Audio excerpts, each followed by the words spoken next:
Good evening, Kathy. Well, tonight we are looking at South Africa's transformation drive. South Africa's drive to transform the country has taken a backseat in recent months and, in fact, has deteriorated further during Covid-19. The latest employment equity report shows some employers deregistering and unable to meet their transformation targets. Joining us to talk about the latest findings is Employment Equity Commission Chairperson Tabea Kabinde. Good evening, Tabea. Thank you very much for joining us. Let's talk about the latest findings with regards to the employment equity report. We've seen historically that there hasn't been a good story to tell in this regard. That's correct, Kolani. Good evening to you and good evening to your viewers. The picture, especially at top and senior management, continues to look a bit grim. We're seeing that the pace of transformation is really slow. It is happening at a pace of about 1 percentage point, both at senior and top management, in favor of Black people, as well as in favor of women. So yes, it's true, the pace is very slow. And indeed, like you've already said, that COVID has really impacted on the figures. We are in a situation where we have had a number of reports not being submitted because those employers that were initially considered designated because of their turnover have lost their turnover to such an extent that some of them no longer qualify as designated employers.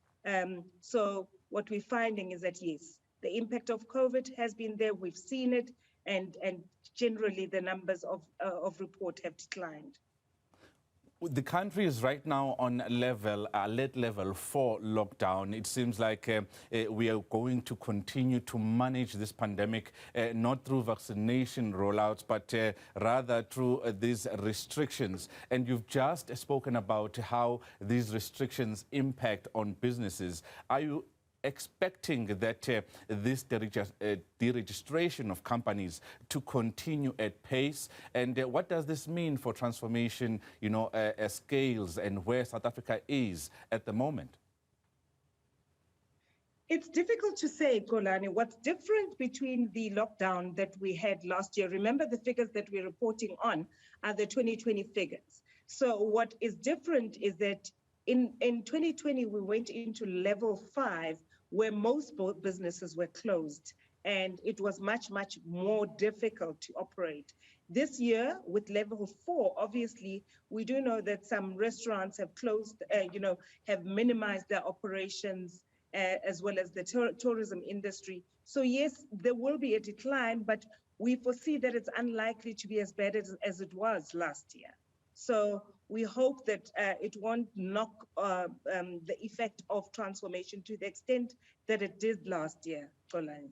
Tabea, pardon some of the pessimism in this question. It seems the private sector is also reluctant to bring their employment equity rates in line with the expectations that the legislation suggests. Are you finding that the private firms would rather pay fines rather than, correct, this inequality that we find ourselves in that is now historical? Kolani, the nature of the Employment Equity Act up to now is one where we encourage self-regulation. So the way in which the act is written is that it's based on self-regulation, and employers have to volunteer the numbers that they will try to meet. So employers set their own targets, and then we measure their progress based on the targets that they've set. And I must say that our results are indicating that executives in private sector are reluctant to set ambitious targets to transform their organizations.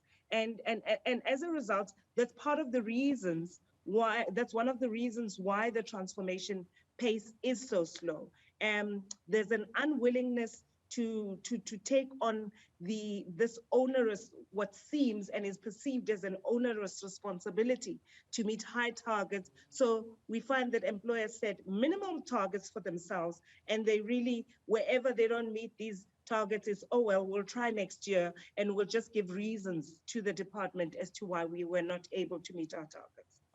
Tabea, historically, black African women have been the most vulnerable when it comes to senior management level. Nothing seems to have changed on that score, and even if you go to the unemployment numbers, they still the most vulnerable. What is it that we are failing to actually implement or actually do, or is it a lack of political will to actually implement some cogent and strong laws that are going to compel these companies to take government seriously?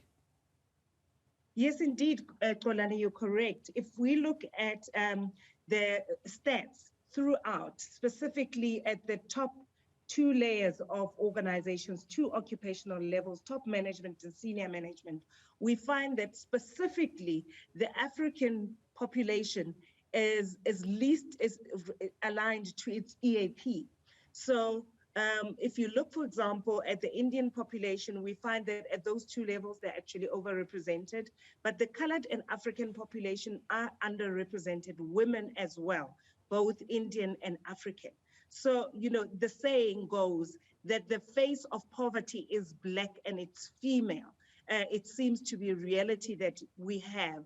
Now, the question that you ask is there reluctance on our side, or is there no political will to make the necessary changes? And my response to that is that we are making the changes. You may be aware that we currently have an amendment bill that is sitting in Parliament, which we believe will be a catalyst to expedite transformation, specifically in two areas. The way in which it will do that is that first, the minister will set targets, sector-specific EE targets that we believe will be a game changer, because for the first time, employers will not self-regulate. They will be regulated by the commission as well as the department. We will monitor their numbers, we'll monitor their targets based on the targets that have been set by the minister. So we're taking control of transformation and saying the pace is slow, we will set the pace, and we expect employers to work within that pace. And the second thing is that we are looking at we want to enable the minister to issue EE compliance certificates. And these will be a prerequisite to doing business with state-owned enterprises as well as government. So we believe this bill is really going to be a game changer in terms of setting a different tone for transformation and helping to accelerate the pace at which affirmative action is being implemented. Tabea, South Africa has a raft of good legislation that is good on paper, but we all know that we are poor when it comes to implementation. That may be well that we are developing new recommendations, new legislation that's going to come in. What about enforcement? How are you going to make sure that we absolutely enforce what is clearly coming in terms of legislation, in terms of transformation stakes?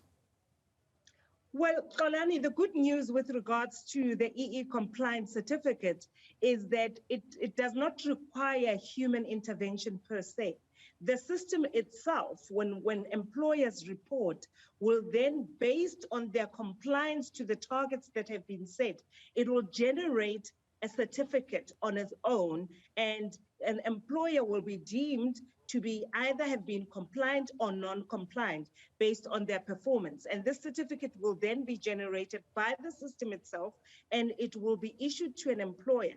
And automatically, whatever the compliance of the certificate says will determine whether that employer can do business with government or not.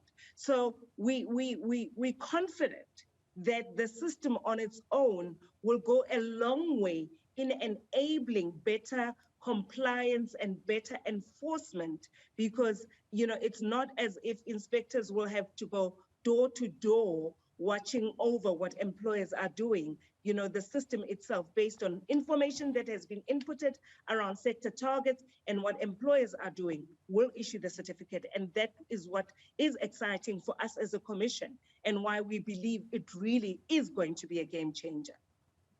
Tabea, the equity stakes in South Africa look bleaker and bleaker each time this particular report is released. I'm sure you must be tired yourself of reading the same, receding, transformation targets in South Africa. When you compare what we're trying to do here at home with what's happening elsewhere on the continent, how far have we fallen off on these scales?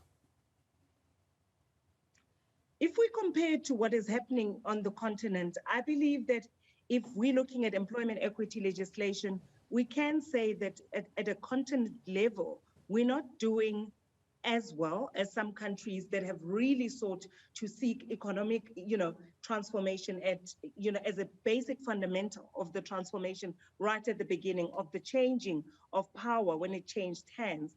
But when we look at countries, for example, like Namibia, which was in a very similar situation to South Africa, we're finding that they actually look at us to set the tone, and they actually benchmark from us to see what we're doing, which is best practice, and they seek to implement that.